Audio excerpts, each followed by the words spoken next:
Hello, hello, hello. Thank you for joining us today for another episode of Lost Lagosians. I'm your host, Brodda Mike. I'm actually recording here from Lagos. I'm visiting on a business trip. There's some things on my mind that I wanted to share with you guys while I'm out here in Eko. It's pretty exciting.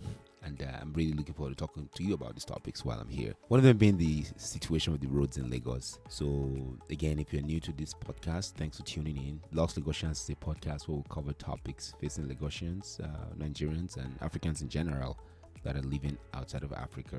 We also discuss some of the challenges that Africans go through, particularly as it relates to immigration and traveling abroad and other issues that comes with living in diaspora. So without further ado, I want to talk to you on this episode about the roads in Lagos.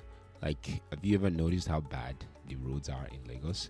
It's actually something that deters a lot of people from visiting Lagos, especially those living outside of Lagos. The fact that it takes you too long to get from point A to point B, and also the fact that you have to schedule your trips. So in other words, if you wanted to go out to somewhere, you have to know when you need to go out, because if you go out at the wrong time, it might take you 5 times as much to get to your destination. For starters, the population of Lagos State as of 2022 is 15.3 million people. So that's second just behind Kinshasa in the DRC, Democratic Republic of Congo.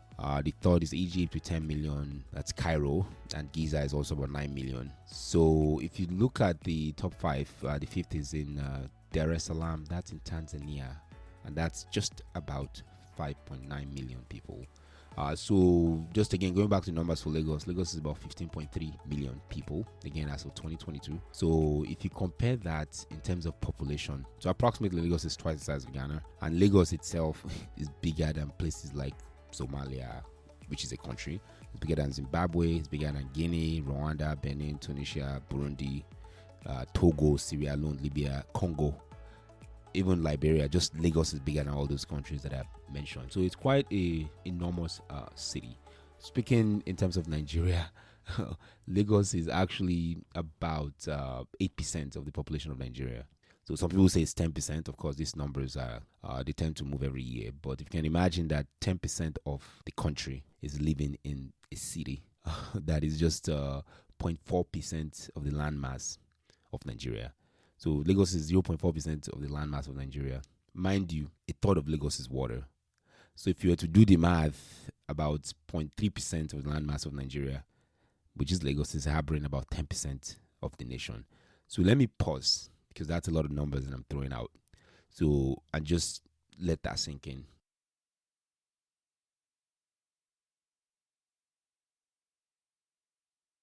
So you have a country that is 206 million people as of 2022, and approximately, maybe let's say about 10%, more or less, of that population is living in a land that is 0.3%, 0.3% of the country's landmass area. That just gives you the idea of how congested and how packed Lagos is with people.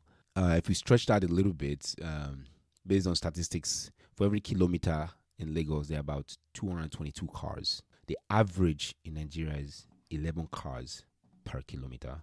And if you look at Lagos, only is 222 cars per kilometer. That's about 200% more than the average in the country. Now, if you were to look at the cars per kilometer that I just talked about, the cars per kilometer metric that I'm using just describes how many cars are available for every kilometer of drivable road.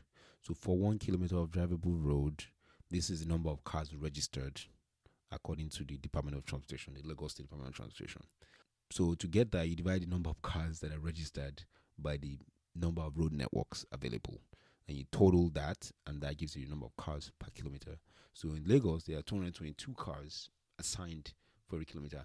Even if you were to stretch out a kilometer on a pen and paper, and then you put cars over them, you find out that 222 cars are more than 1 kilometer. That puts Lagos at number 2 in the world. So globally, in terms of cars per kilometer on the road, Lagos is number 2, only after Monaco. Monaco is 370 cars per kilometer. Singapore is 207. If you go down a little bit more, Germany is only 80 cars per kilometer. The United Kingdom, as small as the UK is, they only have 80 cars per kilometer. Mexico is 71 cars per kilometer. And if you look at places like United States, the US has just 31 cars per kilometers. So these are statistics and numbers that I will link to the show, so you guys can take a look at it for yourself if you're kind of nerdy. I want to dig deep into that. So without making this too complicated, there are two things. There are two things that can readily be done. One being, let's increase the number of drivable roads by building more roads, more flyovers, more bridges, or we could increase the price of registering a car. And I know the Nigerian government has been doing a lot of work to make sure it's harder to bring cars into the country.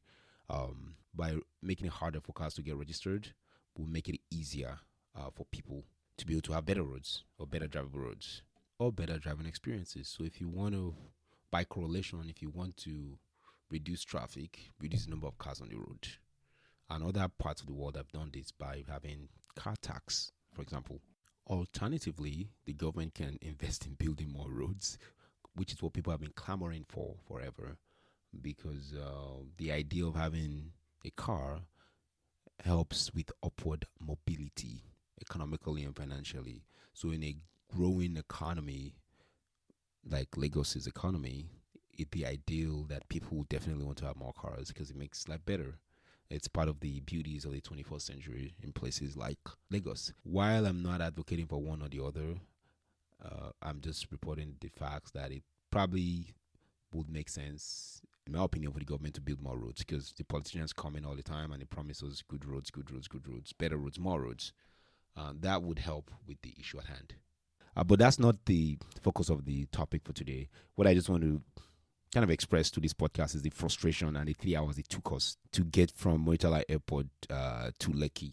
And it took about 3 hours just from Lagos to Lekki, which again, it's a very short distance, but because of the traffic, because a lot of people were telling me that, well, because most people go to the island in the morning, then when we were leaving, technically there shouldn't be any traffic. Because the traffic should have died at about 9:10. So just when we hit the road, there shouldn't have been any traffic.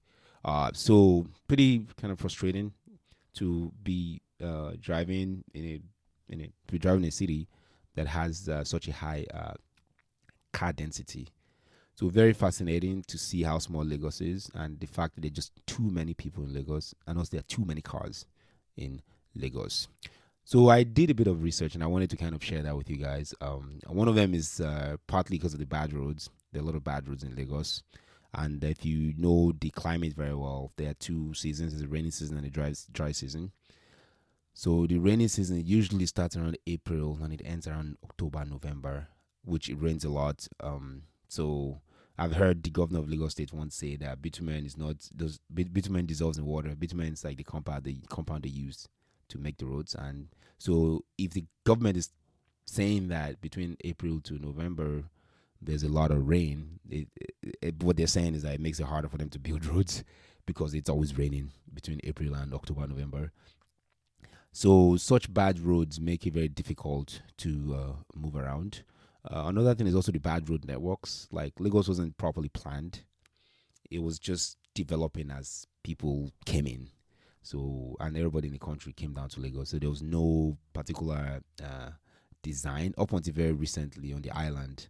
But for the mainland, it wasn't properly designed. Other things that I notice is, I haven't been here now for a couple of days, is the night markets. There's this scenario where at night a lot of roads on Lagos turn into market squares, especially on the mainland.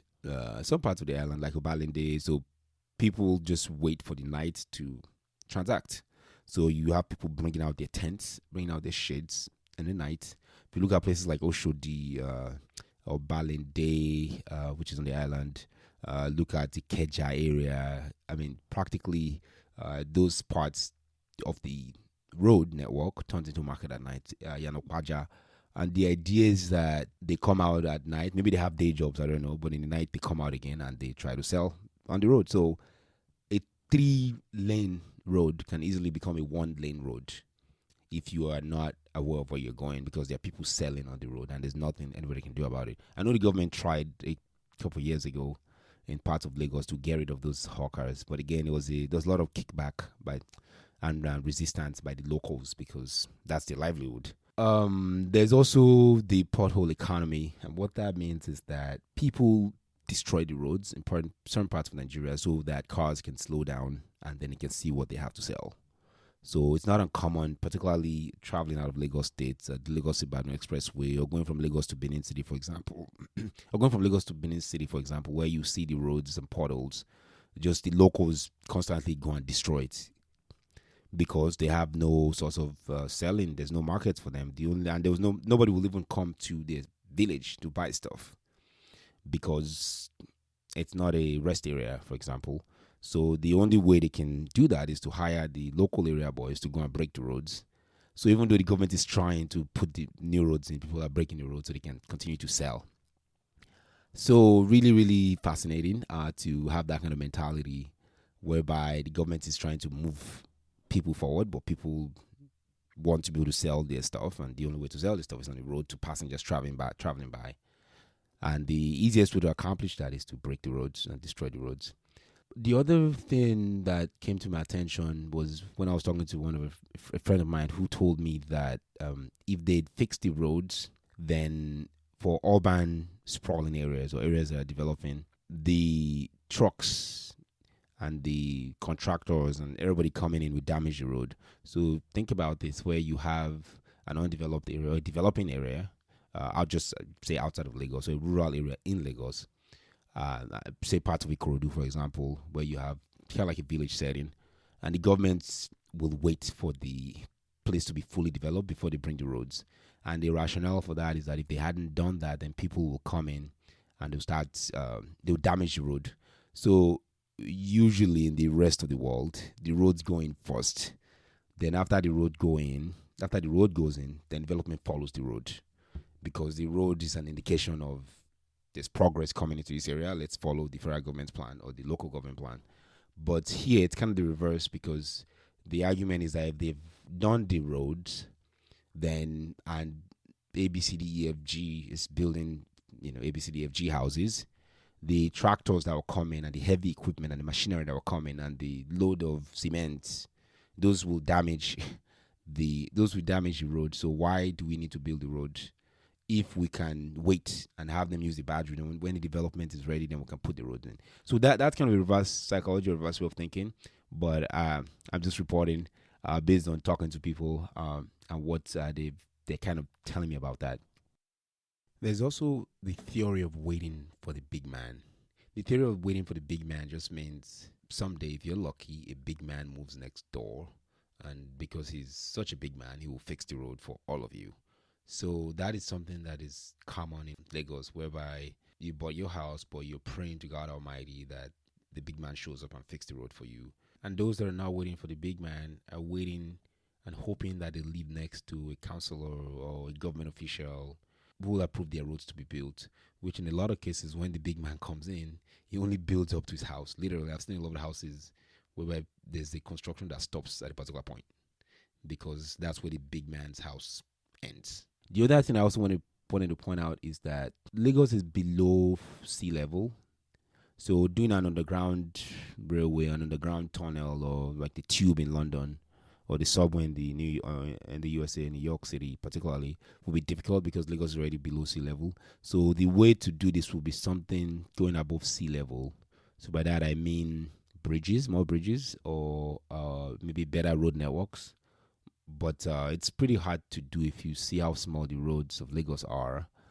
There's this BRT, the Bus Rapid Transit. That's the bus transportation system that carries a lot of people. And the small roads that Lagos already have, they split that road furthermore to allow the BRT to be able to go through. The problem with that is that the BRT does not operate 24/7. So as a matter of fact, I was driving yesterday and the BRT lane was empty. This was around 10 p.m. So because the BRT has a time where they stop working, and it just dawned on me that why not have something like the HOV, the high occupancy vehicle idea, whereby it's between like 7 a.m. to 11 a.m. Then also between 4 p.m. to 7 p.m. What that does is it allows the BRT to be usable and passable by other cars. so as to alleviate congestion by other cars. So if there was traffic on other lanes, if you get caught 24/7 on the BRT lane, they will impound your car. So people cannot use the BRT lane because the BRT lane is for BRTs only. But there are other times of the day where the BRT is not running. Say after 8 p.m., I'm guessing, I don't know for a fact, but late at night, I know the BRT is not 24/7.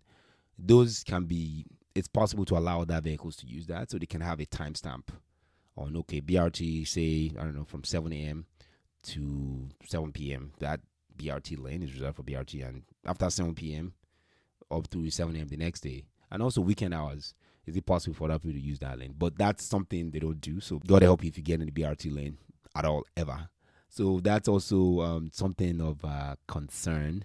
The federal government is also not paying attention to this because they believe Lagos State is self-sufficient and it's Lagos's problem, but it's overall affecting the national economy. An engineer friend of mine I was talking to, I believe the day before yesterday, was because I was so frustrated with the road and just not being able to travel, was telling me that one of the rural municipalities in Ikorodu, it's kind of like this small island. They were going to build a bridge to open up and develop that area to allow more roads to come in. It was working for Lagos State government. And the locals rejected the idea because they said they like their fishing and that this would take away their fishing and their culture, and they won't be able to have income.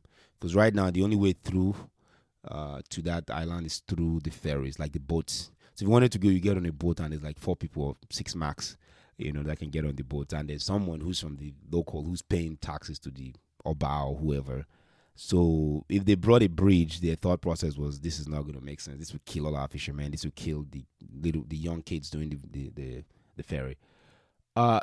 So again, it makes you wondering, in the 21st century, as we're trying to progress, this is 2022, and Lagos is supposed to be one of those big cities in Africa, and it is quite in its own right within the giant of Africa, that people will not allow development to go through because they have local vested interest.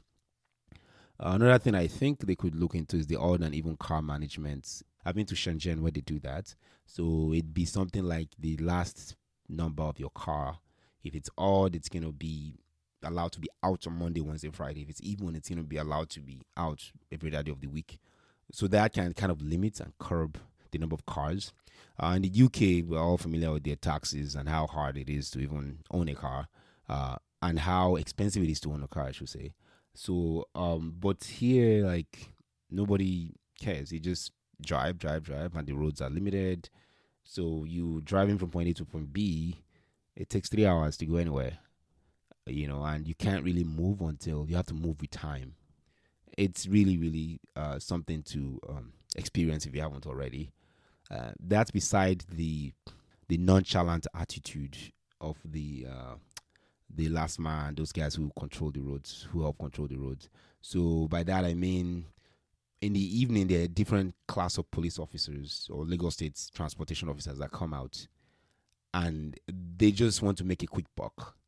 So in the evening, some police officers come out. It's not really about the traffic. They are just there to stop cars. So you're driving, they'll stop you. I'm driving in Lagos right now, and I've been stopped a few times. So they'll stop you, and it's just, what do you have for us? What can you give? What can you get for boys? What do you have for boys? And it's just, give us money. So with that, they keep stopping people. I was also stopped in the morning one time taking a friend to the airport a couple of days ago as well, and he was asking for identity card. So it's just in the morning because my friend lives at Lekki. Trying to get out of Lekki is a nightmare in the morning, Monday through Friday. So his flight was at 7:30, and we had to leave at 5 a.m. Granted, on any other day, it should probably be 30 minutes drive, maybe 45 if there's no traffic. But and my friend was telling me if we hadn't gone out by 5:20, we'll miss his flight at 7:30. To small island, small place, but just the traffic is horrendous. So the officer pulled us over and was asking about our identity card. And my friend was like, I'm not giving you my ID card. Like, what do you need it for? So once he realized he was learned and he knew the law, he was like, okay, you guys can go. So it's just the police and the transportation officers, they're not making things easier by just having random checkpoints, random stops, hampering traffic. Typically, in the Western world, once there's traffic, you don't see officers stopping people in the middle of the traffic because they are concerned about traffic. But in Lagos, particularly, they don't care whether there's traffic or not. In fact, they add more to traffic in certain situations. Now, on top of all of this, one thing I've not spoken about at all yet is the lawlessness and the recklessness and the aggressive driving considered to be the driving standard of Lagos. So there's no speed limits. Of course, speed limits are posted, but nobody obeys them. There's no ability to tow trucks or tow cars. So I've encountered a couple of instances where people would just stop in the middle of the road because their cars were heating and they're trying to fix it there. So imagine how much that adds to the chaos already. And there's nobody that does anything about it. One instant I came out of the car and I actually went, and it was a lorry that had broken down, which to begin with was not roadworthy at all. And there was the last man there just like doing nothing, just trying to talk to other people, his friends that are in the area. So it's just like nobody cares. So part of that is also the insurance. People don't have insurance all the times. So if you get rear-ended or if somebody hits you, you're on your own. There's no towing system like I talked about. So if a car is stalled on the way, it'll take hours for the car to be moved out of the way. Another problem is the traffic lights, the red, yellow, green traffic lights. Those lights, a lot of them don't work, partly because they are either broken or there's no power. That means there's no light. And when there's power, the ones that work are only obeyed at different times of the day where there's a officer there present to arrest them. But if there's no officer present, people just go. So even if it's red, you just look around and you just keep going. So people don't even obey the traffic lights when they're walking, which is rare. So a lot of times traffic lights don't work, and when they work, they're not obeyed unless there's an officer standing there to arrest whoever does not obey. So all that just adds to the complications of driving. Now, a way out is to hire your driver, which a lot of people do. They get their personal drivers, and the driver deals with all that stress while they get work done while driving. Very, very interesting place called Lagos and driving in Lagos. So I guess overall, this is kind of a bit of a long rant. For anyone who's listening, if you're in power, I think you can help us have the government do something about the road situation. As I mentioned earlier, Lagos is number 2 in the world with 222 cars per kilometer. Granted, the average in Nigeria is just 11. So, small city with lots of people.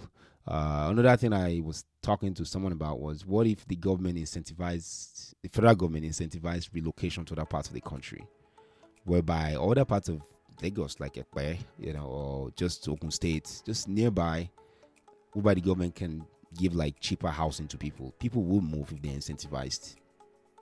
But unfortunately, that's not something that is at the heart of Nigerian government right now, helping people with the traffic situation. More recently, as of the last week or two, it's been with the fuel scarcity. So I'm recording this just at the end of February 2022.